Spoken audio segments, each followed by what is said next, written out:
లోపలికి వెళ్తే శివాలయం అండి. చూడండి, టెంపుల్ చాలా మహిమగల టెంపుల్.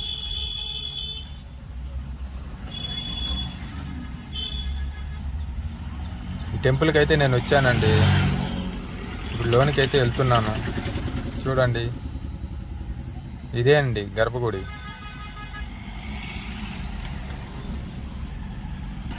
ఆయన పేరైతే నాకు తెలియదండి. ఆయన ఈ ఆలయం కట్టించిన ధర్మకర్త. ఆయన సమాధి కూడా గుడి లోపలనే ఉందండి. ఇదేనండి ఆయన సమాధికి పోయే దోవ. చూడండి సమాధి, ఈ గుడి కట్టించిన ధర్మకర్త సమాధి.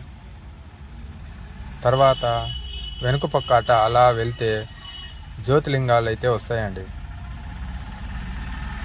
చూడండి జ్యోతిలింగాలు.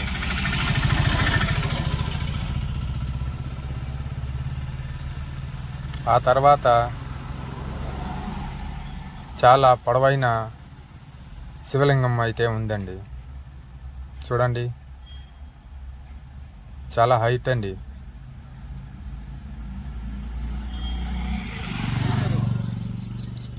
శివలింగం దర్శించుకొని ఆ తర్వాత రైట్ తీసుకుంటే అమ్మవారి టెంపుల్ అయితే ఉందండి. దర్శించుకొని తర్వాత అమ్మవారి టెంపుల్కి అయితే వచ్చానండి.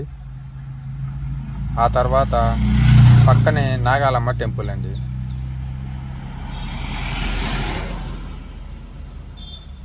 ఇవన్నీ ఆ గుడి లోపలనే ఉన్నాయండి. చాలా చాలా విగ్రహాలు అయితే ఉన్నాయి. నాగాలమ్మ అంతా దర్శనం చేసుకొని తర్వాత అన్నదాన సత్రం పక్కనే ఉందండి. మేమైతే అన్నదాన సత్రం కాడికి వచ్చామండి. భోజనం పెట్టుకున్నాం, తిన్నామండి. చాలా చాలా అంటే అంతా బాగుందండి భోజనం.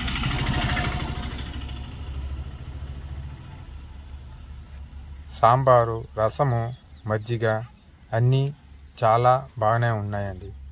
ఇక్కడ మధ్యాహ్నం నైటు 2 పూట్ల అయితే పెడతారండి. ఇక్కడ నైటు జాగారం కూడా చేస్తారంట. జాగారం చేసే వాళ్ళకి కూడా నైటు భోజనం పెడతారు. లోపల చాలా విలేజీ లోపల అండి.